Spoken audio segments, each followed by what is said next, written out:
सभी को। मेरा नाम ज्योति निषाद है और मैं चंद्रपुर से बिलोंग करती हूँ और यहीं पर ही काम कर रही हूँ और यहीं पर सीख रही हूँ और आप सबके बीच में कोशिश कर रही हूँ कि मैं और बेहतर तरीके से कोशिश करूँ अपने आप को इम्प्रूवमेंट करने की। तो इन सबके बीच में मैं आज का जो मेरा सेशन रहेगा बहुत ही इम्पोर्टेंट रहेगा। तो मैं सभी से रिक्वेस्ट करना चाहूंगी कि अगर किसी का माइक ऑफ है तो बंद कर दे, ऑन है तो बंद कर दे और कोई भी बीच में डिस्टर्ब ना करे किसी भी तरह की, और बस सुनने की और समझने की कोशिश करें, बस यही चाहूंगी। और मैं अपना स्लाइड शेयर कर रही हूँ तो कृपया ध्यान से देखिए।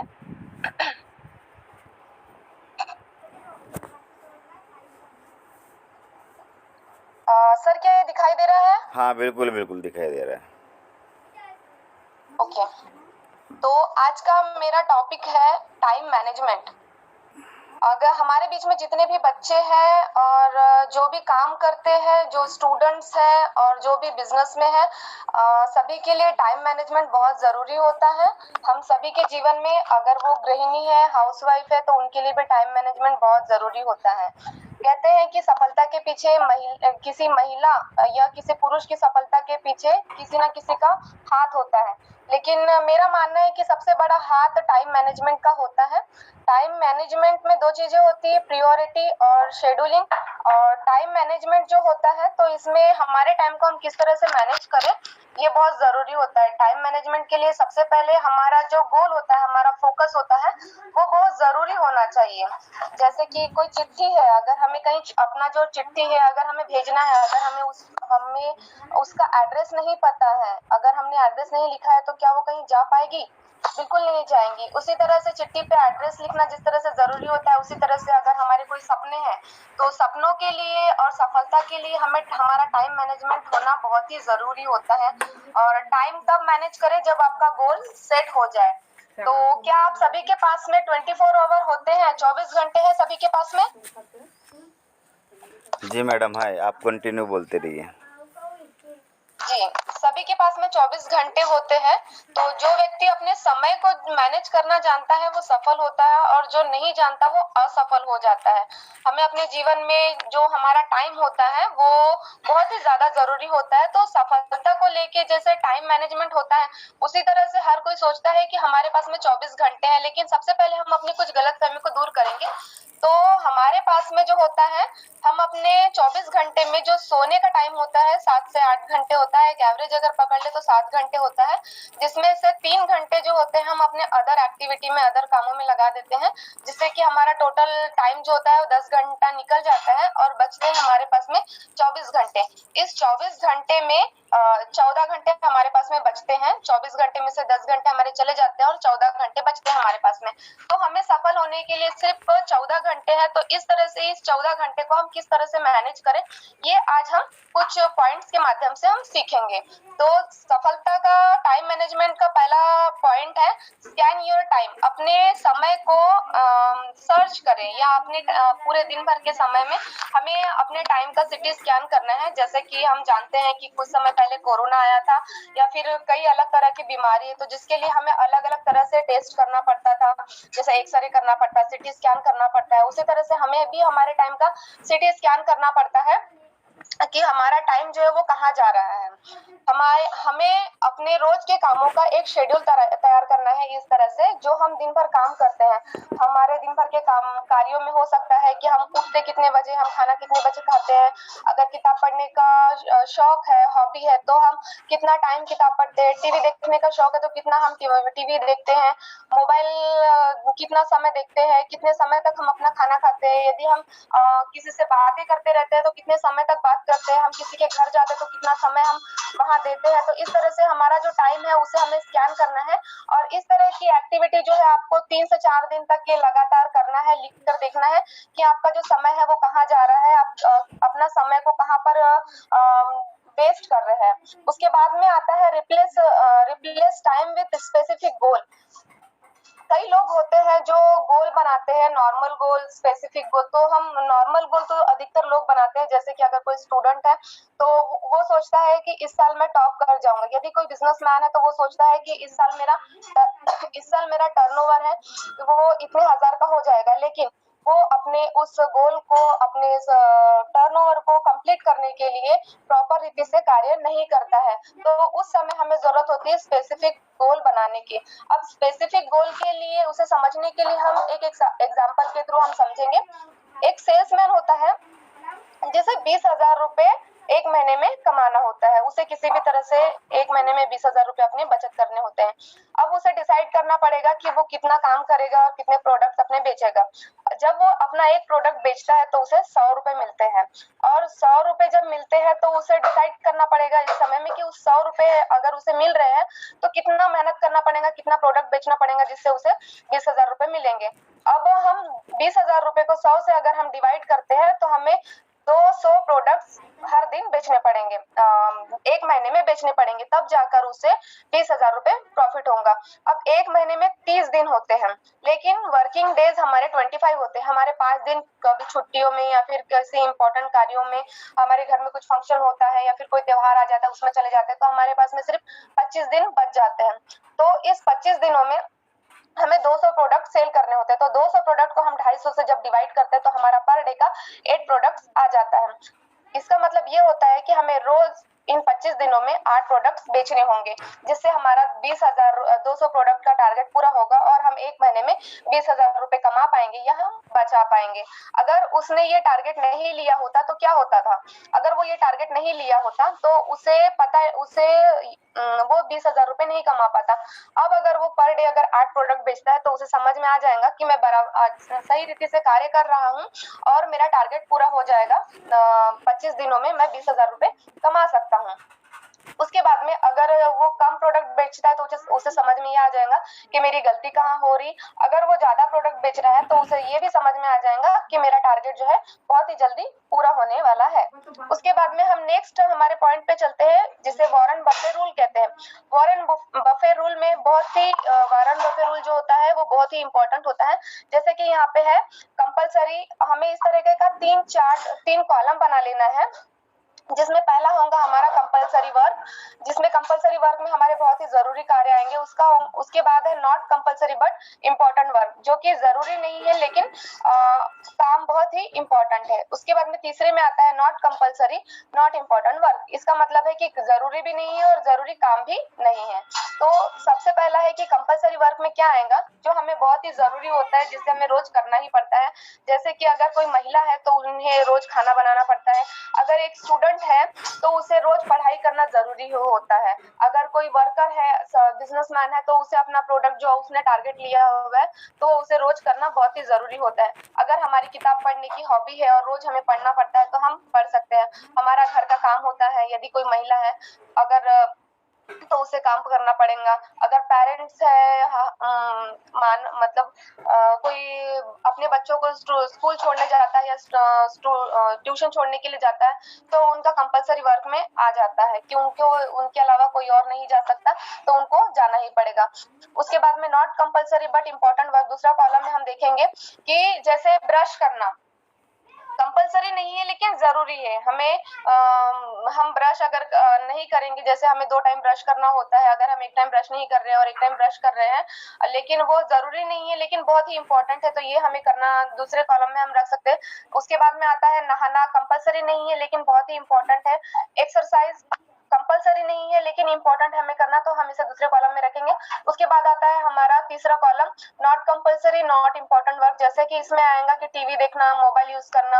अगर टीवी देखना कंपलसरी नहीं है या जरूरी नहीं है तो हमें इस कॉलम में रखना है। मोबाइल है, उसके बाद में जैसे मोबाइल होता है कि कंपलसरी भी नहीं होता है और इम्पोर्टेंट भी नहीं होता है, तब तक कि हमें अपने कार्यों को हम इस तरह से अपने काम को डिवाइड कर सकते हैं। उसके बाद में आता है 20-80 फॉर्मूला। ये बहुत ही इंपॉर्टेंट फॉर्मूला है 20-80 फॉर्मूला। अब सबके पास दिन में बहुत से काम होते हैं करने के लिए, लेकिन हम अपने काम को और आसानी से कर सकते हैं दिन के हमारे कामों को। और जिसमें हम देखेंगे कि जो 2080 फॉर्मूला में होता है कि काम तो हम करते हैं और रिजल्ट भी आता है हमारा, लेकिन कई लोग ऐसे होते हैं कि 20% काम करते हैं और 80% रिजल्ट आता है, और कई लोग भी ऐसे होते हैं कि 80% काम करते हैं और 20% रिजल्ट आता है। तो हमें हमारा फोकस 20 to 80 में जो फर्स्ट वाला है उसमें ध्यान देना है कि हमें काम 20% करना है ताकि हमारा रिजल्ट जो है वो 80% आए, जिससे कि हम अपने टाइम को बहुत जल्दी से मैनेज कर सके। जैसे कि एक महिला होती है जिसको गिटार बजाने का बहुत शौक होता है और वो सोचती है कि अगर मैं इसमें प्रैक्टिस करूंगी तो और भी अच्छी तरह से इम्प्रूव, मतलब मैं बहुत अच्छा गाना बजाना सीख सकती हूँ और मैं अपने लाइफ में सफल हो सकती हूँ। लेकिन वो महिला सोचती है कि मैं अपने घर के कामों को पहले कर लूंगी, उसके बाद में मैं गिटार बजाना सीख जाऊंगी। लेकिन जब वो काम करना, घर का काम करती है और घर का काम करने के बाद में करते करते उनका टाइम सारा निकल जाता है और उन्हें बहुत ही कम समय मिलता है गिटार बजाने सीखने के लिए, तो वो अपने आप में बहुत ही गिल्ट फील करती है और उसके बाद में वो सोचती है कि नहीं, मेरा जो काम है, मुझे गिटार बजाना जो सीखना है वो मैं सबसे पहले करूंगी। और जब वो गिटार बजाना पहले सीखती है और अपने बाकी कार्यों को बाद में करती है, तब उनका जो होता है वो अपने लाइफ में सफल हो जाती है और एक बहुत अच्छा इंप्रूवमेंट उनके जीवन में आता है और बहुत अच्छी तरीके से वो सीख जाती है। इसका मतलब ये होता है कि हमें हमारे कार्यों को जो बहुत ज्यादा इंपॉर्टेंट है उससे सबसे पहले करना चाहिए। हम सोचते हैं कि हमारा जो टफ काम है हम उसे बाद में करेंगे या फिर जो इजी काम है उसे पहले करते जाएंगे, तो इस तरह से नहीं होता है। हमारा जितना बड़ा टास्क होगा हमें उसे पहले करना है। इसका मतलब ये होता है कि कम समय में हम ज्यादा कार्य करें, क्योंकि उस समय क्या होता है, जब हम कठिन कार्यों को पहले करते हैं तो हमारी जो एनर्जी लेवल होती है वो बहुत ज्यादा होती है, जिससे कम समय में हमारा कार्य खत्म हो जाता है बहुत जल्दी। नेक्स्ट हमारा टाइम होता है कि हम परचेस योर टाइम, जिससे हमें अपने समय को खरीदना है। तो अब हमें क्या है, अपने समय को हमें खरीदना सीखना है। तो इसमें क्या आता है कि हमारा जो समय होता है, जैसे कि आपने देखा होगा कि कभी भी किसी महिला को या पुरुष को, है ना, तो जो पुरुष होता है अगर वो मार्केट जाता है तो वो बहुत जल्दी जल्दी अपना सामान खरीदी कर लेता है, और महिला जो होती है वो धीरे धीरे अपना सामान खरीदी करती है। जैसे कि आप सभी ने नोटिस किया ही होगा कि महिला जो होती है अगर किसी सामान को खरीदी करने के लिए जाती है वो बहुत ज्यादा मोल भाव करती रहती है, जिससे उनका समय निकल जाता है। तो महिला सोचती है कि, महिला जो होती है वो अपने हस्बैंड को बताती है कि देखिए मैंने 200 रुपए बचाए।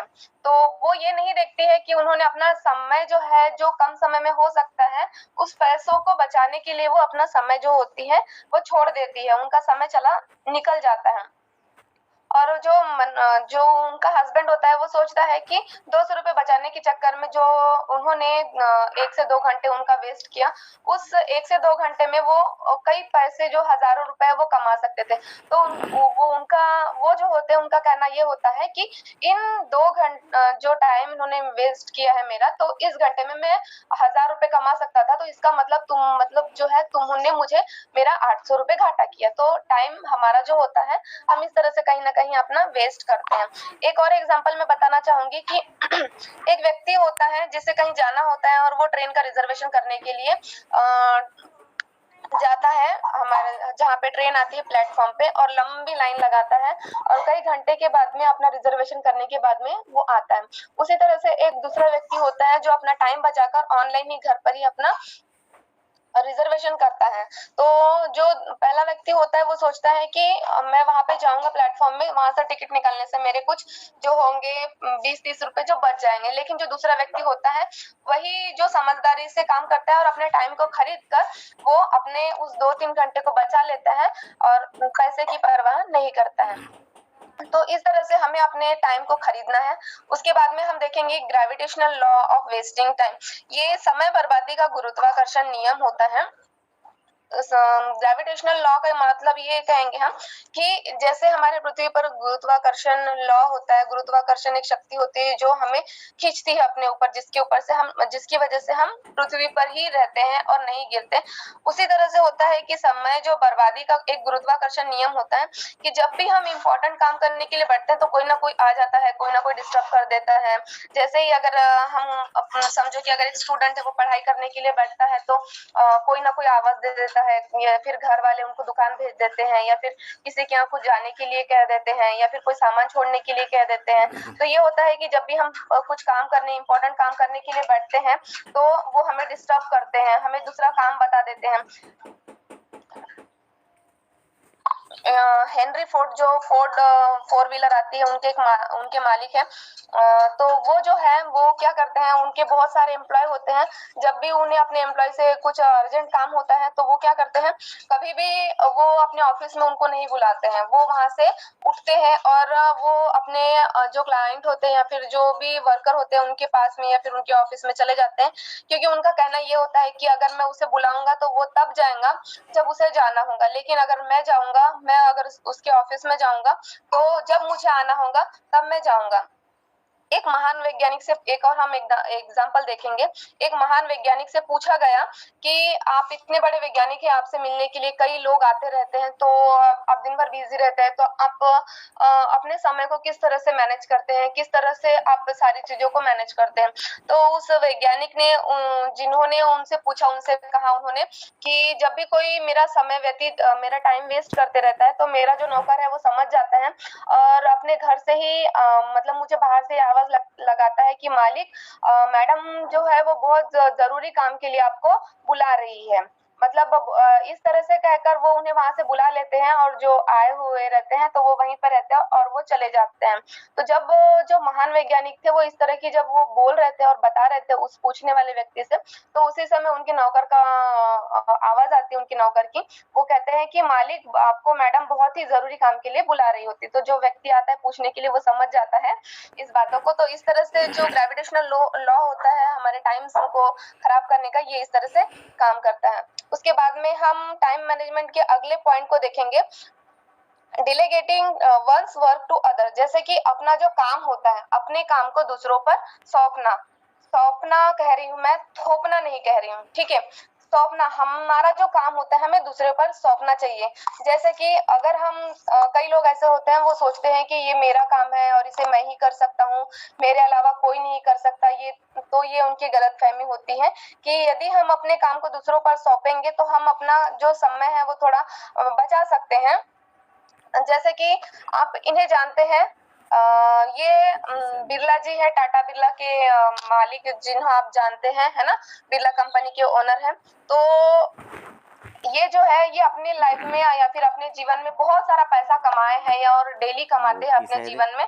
तो अगर इनके पास में बहुत सारा पैसा है, इनके पास में बहुत सारी कंपनीज है जो काम करती हैं, और अगर ये अपना समय अपने पैसे को गिनने में लगा देते हैं तो क्या उनके पास में किसी और कार्य के लिए समय बचता? तो बिल्कुल नहीं बचता। तो इसी तरह से ये है कि अपने कार्यों को दूसरों पर सौंपना। जैसे कि आज हम जानते हैं कि हमारे पास में हमारी जो मीटिंग चल रही है, अगर हमारा ये काम सभी में अगर डिवाइड नहीं होता था तो हमारे जो सीनियर सर है, चंदू सर, तो उन पर बहुत ज्यादा बर्डन हो जाता था। तो यही एग्जाम्पल है कि अपने कार्यों को दूसरों पर सौंपना, दूसरों को देना, जिससे हमारा समय भी बचे और हमारा कार्य भी पूर्ण रीति से पूर्ण हो जाए। उसके बाद में आता है कि परिणाम निकलन, ड्रॉ कंक्लूजन। इसमें आता है कि जैसे अगर हम कोई भी कार्य कर रहे हैं, अगर कोई परिणाम नहीं निकल कर आता है तो हमारे किसी भी कार्य का कोई भी मतलब नहीं रह जाता है। अगर कोई स्टूडेंट है जो पढ़ाई कर रहा है और पढ़ाई करता है और रिजल्ट नहीं आता इतना समय देने के बाद में, तो उसके कार्यों का कोई भी अर्थ नहीं रह जाता। इसलिए हमें हमारे कार्यों का परिणाम निकालना बहुत ही जरूरी हो जाता है। जैसे कि जो थॉमस एडिसन आप जानते ही हैं, उन्होंने अपना समय जो है एक लाइट बनाने के लिए दे दिया था। कहा जाता है कि उन्होंने कई हजारों बार, है ना, कई हजारों बार उन्होंने लाइट के बल्ब के आविष्कार के लिए उन्होंने प्रयास किया। अगर उनमें ये विश्वास नहीं होता था और अगर उनका परिणाम आने का कोई रिजल्ट नहीं होता था तो क्या हम उनको जानते थे? तो बिल्कुल नहीं जानते थे। तो इसी तरह से होता है। उसके बाद में एक महिला होती है, एक महिला जो होती है वो खाना बनाती है और खाना बनाती है 3 से 4 घंटे लेती है, लेकिन अगर अच्छा खाना नहीं बना पाती तो उनके इस समय को देने का कोई अर्थ नहीं रह जाता और ये जो है वो पूरी तरह से समय बर्बादी में गिना जाता है। इसका मतलब ये होता है कि अगर खाना अच्छा नहीं बनता तो हम कहते हैं कि इन्होंने समय अपना बर्बाद किया। तो इस तरह से जो है हमारा जो आज का टाइम मैनेजमेंट का सेशन रहा, और ये जो पॉइंट है जो आज हमने सीखे कि इस तरह से अगर आप आप पॉइंट को फॉलो करते हुए चलेंगे और तो ये आपके लिए बहुत ही महत्वपूर्ण हो जाएगा, जिससे आप अपना समय जो है वो बचा सकते हैं। और इस आज का जो सेशन रहा आप सबको कैसा लगा तो जरूर बताइए, और जितने भी आज यहाँ पर है सभी ने जिन्होंने मुझे सुना उन सभी का मैं बहुत बहुत धन्यवाद करती हूँ। और जैसे आप यहाँ पे आए हैं तो जरूर आपने बहुत ही सीखने के लिए यहाँ पे टाइम दिया, और आपके मन में जो है आप सब यहाँ पर जो है आप सब में एक जोश और एक जुनून है, जिसकी वजह से आप यहाँ पर आए और आपने सुना, तो आप सभी का एक बार फिर से धन्यवाद। और लास्ट में सबसे अंत में बस एक बात कहना चाहूंगी कि महानता इस बात में नहीं कि मनुष्य इंसान कभी न गिरे, गिरना इंसान की नियति है, महानता तो गिर कर उठने और आगे बढ़ जाने में होती है। तो हम सभी को बहुत अच्छी रीति से काम करने की आवश्यकता है। बस आज के सेशन में इतना ही कहना चाहूंगी। सभी को जय आरसीएम।